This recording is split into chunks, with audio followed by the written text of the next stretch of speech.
Easy E, how are we? Shawnee, I'm in better shape than you are anyway. That is not very hard right now. We're a week out after the Backyard Ultra, and genuinely, my feet still hurt when I walk. Like, if I haven't got the comfy J's on me, man, I feel that pain going straight through the balls of my feet. My God, it was easily. And I know we've talked before in the podcast about being butchered after first marathon and doing that wrong, but the DOMs after this one for 2 straight days was easily the worst pain I have ever been in terms of running and fitness in the history of my life. Easily. My God, what an insane, tough course. But look, that's what they advertise. They advertise it's going to be a really hard ultra, and we'll get into the details in a couple of minutes. But my God, what a tough course. Phenomenal day out, though. Yeah, it was good. I went to a barbecue halfway through as well. Just let you do your thing. Came back for the night shift, and then you did me a favor and let me go home early. You know, sometimes, Sean, I think you're the best friend in the world. You know that. You knew I needed sleep, and you said, "No, I'll leave." I'm a selfless man. I look out for others. I tell you what, though, we're going to go straight into the intro music, because based off that, that's how I felt from the get-go, and it was a ton of pressure. But we're going to go straight into the intro music and get straight into this week's episode of the Any Given Run Day podcast. Let's go.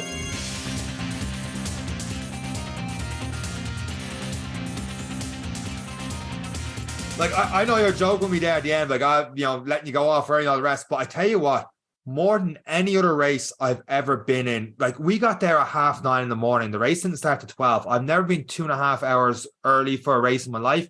I've never been as prepared or thought I was prepared for an event as I was in my life. We'll get into how I definitely wasn't at certain things.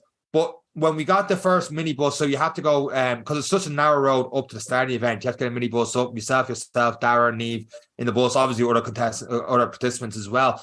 And you guys were doing the majority of the setup in terms of getting a tent and stuff. And I was trying to help, I didn't know what I was doing. And next thing, the tent set up, the tables laid out. Dara's got his box full of stuff and all this, everything you could ever want for a race like this. And I've got my Jaffa cakes and biscuits and all this sort of just sugar and Haribo and all everything else. But I remember I was sitting down in the corner of that tent and just seeing everyone sort everything out and thinking, I better go through the night. Because the amount of effort that I wasn't thinking about me and my body anymore, or just the fact we're halfway up a hill and we got to go a lot further up this hill, or what way the course is going to be and what way the terrain is going to be. It was just like the amount of effort that people have put in right now for me to get to the start of this event. I've never realized the importance of a crew as much as this. And I was genuinely nerve-wracking being like, I talked before about, it's excitement and all the rest, but just having that other people's, not expectations. I put expectations on myself to go as long as I wanted to go on it. But just that people had sacrificed their Saturday so much and had such a setup for it. You know, kind of way, like when you go to see someone in the marathon, you see them at the end, or like you've gone above and beyond. You've seen me at a 10K marathon Castle Knock, me like, here's your Vaseline, you idiot, you forgot about it. Or, you might see me halfway through, or you might make the effort to see people at different points. But the setup to be there for 2 hours beforehand and seeing other people having their crews and stuff and doing the same thing. Like, there was 87 people that took part in it, but there was a lot of other people there helping each other out. Now, there were mad bastards as well that just rolled up in a short tent and had the airbed and slept for 2 hours before it started, and then off they went, and they were insane. Like, but those that had the crews and stuff like that, it's just a phenomenal event, and something I've never really experienced before in terms of running. Yeah, it's a team event. It's the closest it gets to a team event. I suppose it's the closest I've ever seen to F1. There's all these people doing all this work, and Sean just has to drive the car. I was an empty vessel. I was really only a part of what accumulated as many hours I get. It was phenomenal. And like an F1 event, the strategy that goes into it. So it's not, obviously it's not about pace. And we talked about that in the podcast with Dara, but I didn't realize how much it was just time. So like by the second lap, I realized, okay, change the Garmin to just reading the time. And you're like 7.5 minutes, I have to be by the log. So first 20 minutes was just all uphill. Like completely. There was a flat part at the 14-minute mark, roughly 14-minute mark, where I knew I could jog for 30 seconds, stretch the legs out, and my God, you look forward to that part. And then like 7 minutes later, you're at the top of it. You're going into the mad terrain. 25, 26, you're into a mad, boggy kind of area, which I didn't really expect. And that's completely on me. Like you knew running through it, it's like, okay, later on in the day, when you have 87 people running through this hour after hour after hour, as we get into the night, this is going to get mad, boggy and meshy and just unbelievable. And then you knew you're downhill, 34 minutes at a certain point, and then you got there like early around 34, you knew you'd make it back in time. And it was just like an F1 race. You're hitting your checkpoints during the lap at certain points and stuff. And it's phenomenal to get into. And then you realize you're meeting the same people at the start at each point. Like Dara was it was great having Dara there because he was like a mentor through. He's like, okay, people are going to pass you out, but focus on your own race. So we'd have the same people pass us out at the same points in the first 2-3 laps. And it was kind of like, don't worry about them. You're getting in your own time. You got to save your legs. You're not racing them. Yeah. So we're trying to get in at like 51, 52 every time and then having that short changeover. I loved the strategy of the race. It was just completely different to anything I've done before. Whereas like you do a 5K, 10K, it's like, hold this pace, keep it going. Absolutely brilliant. Yeah, it is. And it's something that, and what's worse is you do the first lap and you go, oh shit, I have to do this 24 times. And that's a mind boggle in itself. But the beauty is it's kind of like everything. The thinking is taken out of it for you. Yeah. You're having a little break. The clock's going to run in. They're banging the pots. You've no choice but to go to the start line. You have no choice but to get to the start line and then just see what the lap gives you. But yeah, it was great because we only see 30 seconds of it.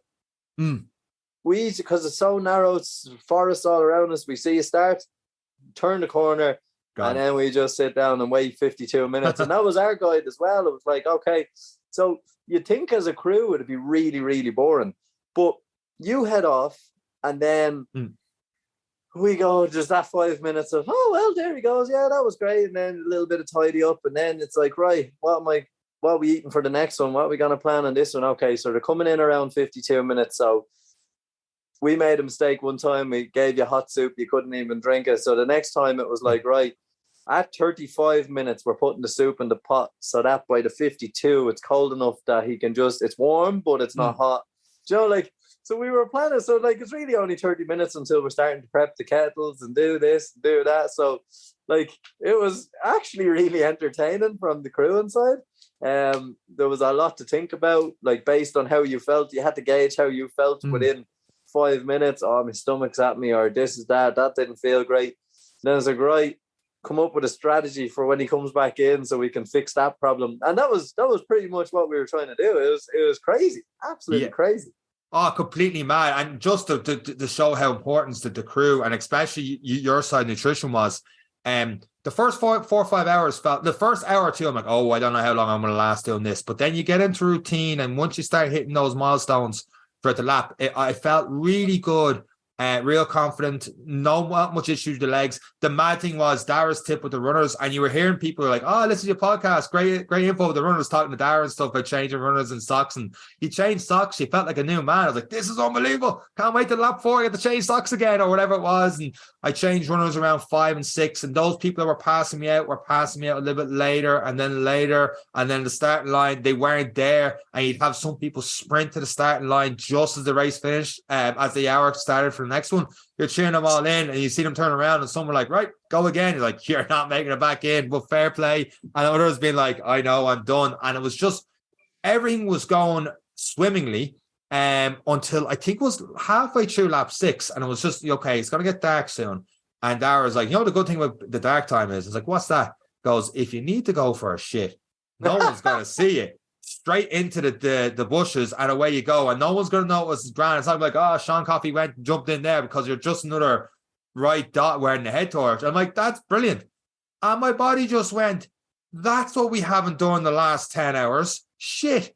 And all of a sudden, my body's like, oh, I need to go bad. So I was getting closer and closer to the end, and I'm like, I'm starting to struggle here. So it was the first time I had a good little sprint towards the finish line to turn back around, and then there's someone there in the cubicle, and I'm like, if he doesn't get out here, what do I do? Do you go to the starting line, run a bit, then try and go in? Do I try and make it to the bushes, even though this is going to be very messy? Sorry for the detail, but if you do long runs, you probably have a story like this yourself. So I'm waiting. And eventually at the 55-minute mark, he comes out and the guy behind me, I was like, I'm going to try, man. I don't know how long I'm going to be in here. And you're there trying to rush through. I'm like, can't believe this could end like this. So you're thinking, okay, I'm at 56, 57. I need to get some food into me, but I also need to get this out of me and make sure I'm okay.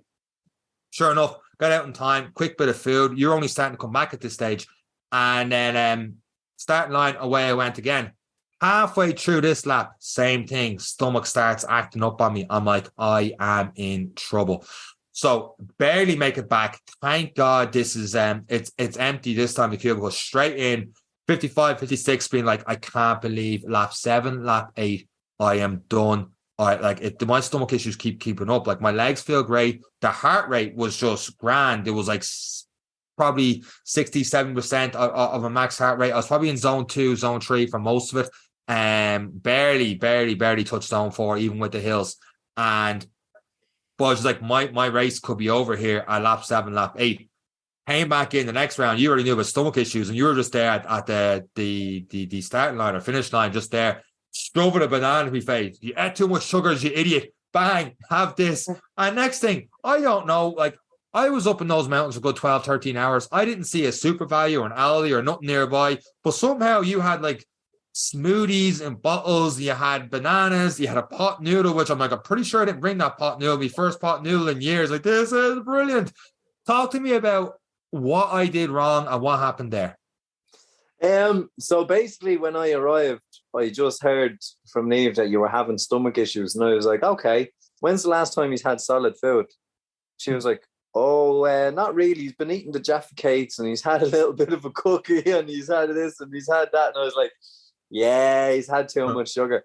So that was when we decided that we need to get some more complex carbs in there. We need to just move you away from the sugars. It's kind of like if you were to sit down and drink a few bottles of Coke and not really have anything else, except you're not noticing the sugar shakes because you're running, but your stomach is noticing it. It is after that length of time, especially like when's the last time you just had nothing but sugar for 8 hours, 9 hours, you know? So then part of it is knowing you as well, is that you're a meat and 2 veg man, have your big dinner man. So your body is kind of wondering when's the solid food gonna come. You know, we're getting rid of all this. We're not used to processing this. So that was where the thought process came in, that okay, rather than just giving them a gel or some sugary stuffs or jellies, it's time to get the carbs in, because the sugar was there. And that was why we had the little pasta pots, we had the little pot noodles for you. Not only that, they're high in salts. So instead of giving you the electrolytes, made you drink water, because you were getting your salts in through the pot noodle. So all the stuff that you say, don't eat pot noodles every day, but if you're doing something like this, absolute perfection. Absolute perfection with the salts, the flavorings, the electrolytes that you're getting into that, the magnesium from the bananas, and then just water. That was the aim of the game, was to just get your water into the system. Half a bottle of water is what we gave you. So you got in a nice balance. The second time you came around, then you were like, that was a little bit better. And we had a small half a sandwich for you this time. So that was to set you up before it got dark and try and settle it. And it did, I believe. Yeah, no, I definitely I never got back to 100%, but I'm never going to at that stage. But I felt a lot better. Like without that kind of stuff, my race was probably over lap 9. And we have a whole little different podcast, probably titled The Shits. More ways than one. And that would have been the end of my race. And it just goes to show how important brewing was for something like that. Yeah. But there's little nuggets, and Dara kind of gave me the insights of that when he was saying, like, sometimes it's just something different that just can make something so good. And that's why I was like, we're going to have the ham and cheese sandwich. And I opened the crisps and I put the crisps into the sandwich. Like, he's going to want a little bit of crunch now at this stage. And you came back, we said nothing, you bit into it, and you just went, oh. I was like, there you go, there's a bit of morale. But again, salty crisps in the sandwich, it's trying to just put all the things you're looking for into real food that's going to digest over time. You know, we need to start thinking the longevity of it, because you can only process so much. So there's no point getting you to eat a full sandwich. So we had a half a sandwich and some soup, so it was warm. Again, the soups were giving you the salts. Then you were starting to feel low on energy a couple of laps later. And then I was like, what does Seán usually have a day? 4 cups of coffee. True. What's he lacking now? Caffeine. So the next lap, we gave you a half a Red Bull with some more food, and I gave you a couple of jellies, which nearly killed you on the lap. But again, those sugars were important to start drip feeding back in now, because we went more complex, but then we had to be conscious that we needed just those refined sugars just going in as well over a period of time. You gave me 6 really hard jellies, and I don't know, like, I'm not a jelly kind of person most of the time, but they were so hard to bite down. Like 2 or 3 times I choked them and brought them back up again, and like, what the fuck is this jelly? He's trying to kill me. You were just too tired to chew. I couldn't. Like there was no problem whenever you left. Couldn't chew the jelly at all. Like 2 or 3 times I literally went down the throat, back up the throat. I'm like, oh my God, he's actually trying to kill me to get home early to go to bed. That's what's happening here. But well, yeah, it was good. It was good to start. It's a pity we weren't there earlier in the day to have that from the get-go. We probably could have stopped a few of those stomach issues. Maybe you would have got another lap, etc. But it was nice to see it actually work. It was nice to see you come back in off the lap and go, I'm feeling better, but now I'm a little bit lacking in energy. Then when we gave you the caffeine, you were raring to go on your next lap. Yeah, like we got to lap 12, and this is the point where Dara had to stop because he was starting getting pains in his feet. And the only reason he stopped was like he was getting into his feet. He was afraid he could get stress fractures, and he was building up towards his 4 nations he talked about in the podcast on the previous episode. So that was his main priority. So he hit 12 hours on a really tough course. And the previous week did 180K down the Wexford Running Festival and came second in that 24-hour race. So he had done insane amount of mileage. So that's like, he was feeling fresh, he was feeling good. Apart from the pains in his feet, he definitely would have kept on going. And I remember lap 13, I was like, okay, you're by yourself now, you know what you need to do. And I came off that feeling absolutely brilliant. Like I was like, I'm ready to go through the night. This feels really, really good. The energy levels are back. That hit of caffeine must have worked, because lap 13 out of all the laps that day was probably my favorite lap. I just felt like, okay, I'm fixing to get through the night. Lap 14 was when I got around, I'd say I turned the first corner and the light went on and off, and I was like, uh-oh, that's not right. I walked up the hill a bit further and it flicked on and off again. I'm like, uh-oh, this light's got to go. And I charged 2 of them. I already had lost one headlight in the first lap 12 or 13, I can't remember which one. But this was like real dark, and the light kept going on and off. And by the time I got to the top of the hill, the light had knocked off when I needed it most to get through the bog. I'm like, I don't believe this. I'm like, so I was trying to get close to some runners, and I was like overstepping things where I didn't need to overstep on, put more impact in the legs, because of like, if I don't make this jump and I fall flat in my face, you know, I could be the end of my race anyway. And then like really taking my time, coming down the hill, trying to catch up myself from there. And it was just a complete cluster. But I wasn't thinking about trying to get in. I was like, I'm trying to think about not killing myself going through this. And it was a completely different mind shift. But I got through that. And then I remember sitting down. I was still 52, 53. Everything felt okay. The back felt a little bit tight, but nothing more than that. You were talking me through a couple of things. You know, I was loosening out a little bit. I was sitting on that couch. I was sitting on that chair. And I remember getting up off the chair and everything just seized up. And I was like, uh-oh, this is a completely different feeling now. And I just didn't feel good at all going to the start line for lap 15. And I was like, I can't believe it. 2 laps ago, I felt on top of the world. Like, I'm going to go through the night. And then lap 15, I felt like, oh, this could be the end of my race. And there was like a kind of a flat at the very start. And I remember trying to run it. And I was like, oh, I feel I'm going to puke up in the corner here. Like, this doesn't feel good at all. I'll keep going with my marching anyway, going up the hill. That 7.5 minute mark was 9.5, 10 by the time I got there. That 14 ended up being a 16 when I was trying to run that 30 seconds and I couldn't run. The 21 minute mark was supposed to go was 23, 24. And I'm like, uh-oh. And then I tried to run 4 or 5 times and I was like, cannot believe my race is over. If I'm feeling so good, just the body seizing up, I'm like, I can't believe I'm done. But as bad as it was feeling that, it was a little bit reassuring to know that like I didn't quit while on the seat, and that I literally couldn't bring myself any further. So that there's no regrets on maybe I could have done another lap. Like it's awful seeing now, like there was 17 people left at that stage when the body started giving up, and then I got down to 13 and I got down to 9. I'm like, oh, I was so close to getting the top 10. Top 10, yeah. Yeah, and that would have been really nice you looked so comfortable going out on lap 14. Yeah. So comfortable. And we'd done everything right. We even had the next round of food ready to give you the big push to sunlight. Like when I was standing down the end, I was like 52, because again, it's all about time. So I'd always meet you at the finish line, because why waste the time from the finish line to the tent when you could be taking on water, all this kind of stuff. Standing there, 52, 53. It's night time, 54. When I hit 55, 30, I left and went and got my bag, and I started packing it, because I was like, there's no way he just gave up. So either something bad is after happening, or he's stuck, or he's fallen, or there's something. So packed in the sleeping bag, packed in extra food, packed in warm gear, and off I went on my own little hike to go, right, where is he? And I knew I was going to see it, because I could hear talking when I came back. I probably got around 3:10 by the time I seen you. So I knew the race was over. Like, I knew I was done, and I didn't feel that bad. I just felt like, okay, you're just screwed. There's no way you can keep going here. The legs have given up on you. Like, the mind was ready to go through the night. The heart was ready to go through the night, but the body was like, you're done. And I seen you hobble back with you towards that tent. And I sat down there for a good 15, 20 minutes, and I could not get up. When the body knew we had finished, it has seized quicker and faster than I've ever had my body seize in my life. And I remember Noel was there, who was doing the race director and organising each lap and stuff. And he was great, cracking everything to keep people going. He was guy pounding the saucepans and stuff.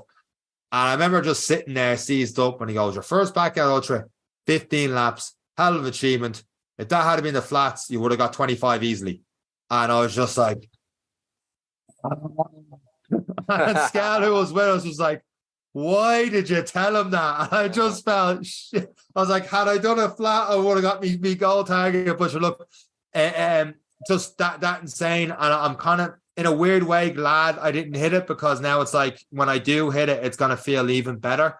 And not hitting the first time, like, I did it, and that's game over and that. But I remember trying to get up off the seat, and you were packing the stuff in the car.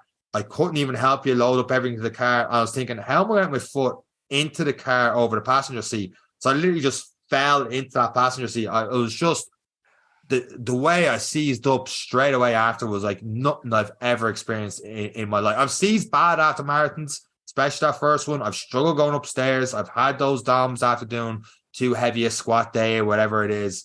But this was a completely different ball game. To give you an example how hard it was for my body to heal, if anyone has one of those Garmin watches, the body battery, it was well and truly down to 5 like halfway through this event. But it stayed at 5 that night. It stayed at 5 all the way through Sunday. And on Sunday, like, I literally did nothing except like lie down on the couch and watch TV and just try and get some food back into me. Like, I got up to get dinner. And I'm back on the couch again. That was pretty much it. And it stayed like that until through Sunday night. Thank God I booked off Monday, because there's no way I would have made work Monday morning. And only at like midnight or 1 or 2 in the morning did it start the like recovery process of slowly coming up again, because I couldn't move. Like, I was lying in that bed. I couldn't sleep, because every time I turned, the aches and pains turning was just unbelievable. The feet are literally black and blue in parts. Like, toes are just... Oh, I won't make any money on OnlyFans on my feet anyway, but definitely not the way my feet